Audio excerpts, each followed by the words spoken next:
आज 27 मई 2025 में रात की प्रभु यीशु मसीह से प्रार्थना। आज 27 मई 2025 की इस रात में जब हम एक और दिन की समाप्ति पर पहुंच चुके हैं, आप प्रभु के चरणों में झुककर इस दिन के लिए धन्यवाद देने आए हैं। आपका हृदय परमेश्वर की उपस्थिति को महसूस करने के लिए तरस रहा है और आप अपने मन की सारी बातों को उसके सामने खोलकर रख देना चाहते हैं। आप स्वीकार करते हैं कि दिन भर की भागदौड़, चिंताएं और व्यस्तताएं आपको थका चुकी हैं। लेकिन अब आप उस प्रभु की शांति में प्रवेश करना चाहते हैं जो हर समझ से परे है।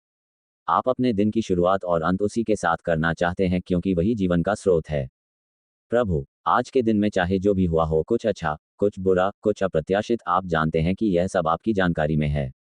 आपने कभी भी अपने बच्चों को अकेला नहीं छोड़ा और आप यह मानते हैं कि आज भी आपकी उपस्थिति आपके साथ थी। कई बार जब आप थक गए, निराश हुए या अपने मार्ग में बाधाएं महसूस की, तो वही आत्मा जिसने आपको जीवन दिया है, उसने आपको उठाया और आगे बढ़ाया। आप इस रात को एक आत्म निरीक्षण का समय मानते हैं। आप विचार करते हैं कि आपने दिन भर में किस प्रकार से अपने जीवन को प्रभु की इच्छा के अनुसार जिया। आप पूछते हैं, क्या मैंने अपने शब्दों और कार्यों में प्रेम दिखाया? क्या मैंने किसी को क्षमा किया? क्या मैं दूसरों के लिए आशीर्वाद बना? यदि नहीं, तो प्रभु से क्षमा मांगते हैं और विनम्रतापूर्वक आगे एक नया और बेहतर दिन शुरू करने की आशा करते हैं। आप जानते हैं कि रात का समय केवल विश्राम का नहीं, बल्कि आत्मा के ताजगी पाने का भी समय है। जब आप सोने जाते हैं, तो आप अपने मन की सारी उलझनों को प्रभु को सौंप देना चाहते हैं।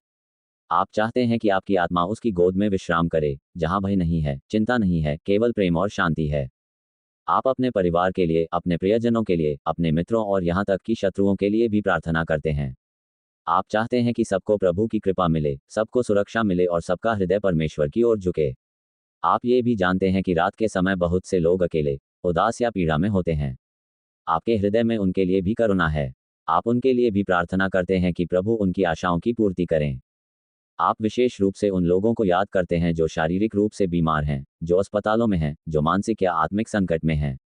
आप उनके लिए प्रभु से चंगाई की याचना करते हैं। आप उस शक्तिशाली नाम में विश्वास रखते हैं जो मृत्यु पर भी विजय प्राप्त कर चुका है। आप इस बात के लिए भी धन्यवाद करते हैं कि प्रभु ने आपको आज भोजन, वस्त्र, आश्रय और सुरक्षा दी। आपने देखा कि बहुत से लोग इन मूलभूत आवश्यकताओं से भी वंचित हैं, लेकिन प्रभु ने आपको अपनी कृपा से संवारा है। आप ये चाहते हैं कि आप इन आशीर्वादों को केवल अपने लिए न रखें, बल्कि दूसरों के साथ भी बांटें। अब जब आप रात के विश्राम की ओर बढ़ते हैं, तो आप अपने मन को शांत करना चाहते हैं। आप प्रभु से निवेदन करते हैं कि आपकी आत्मा को उसकी उपस्थिति में सुलाएं, जैसे एक बच्चा अपनी मां की गोद में चैन से सोता है। आप ये प्रार्थना करते हैं कि रात के हर घंटे में प्रभु के स्वर्गदूत आपके चारों ओर पहरा दें और आपको हर बुराई से बचाएं। आप उस प्रतिज्ञा को याद करते हैं जहां लिखा है, जो छिपे स्थान में रहने वाला परमप्रधान की छाया में रहता है, वह सर्वशक्तिमान की शरण में रहेगा।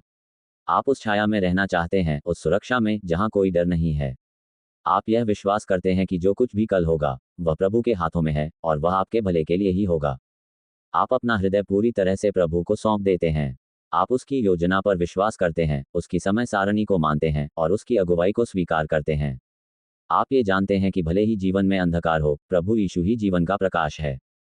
वही आपके मार्ग को आलोकित करेगा। अब जब आप प्रार्थना को समाप्त करने जा रहे हैं, आप इस बात को मानते हैं कि प्रभु ने आपकी बातों को सुना है और वह निश्चित ही उत्तर देगा। आप उसकी इच्छा के अधीन होकर चैन की नींद लेने को तैयार हैं, ये जानते हुए कि परमेश्वर जागता है और आपकी रक्षा करता है। हे पिता परमेश्वर, इस प्रार्थना को हमारे उद्धारकर्ता प्रभु यीशु मसीह के नाम से मांगते हैं। आमीन।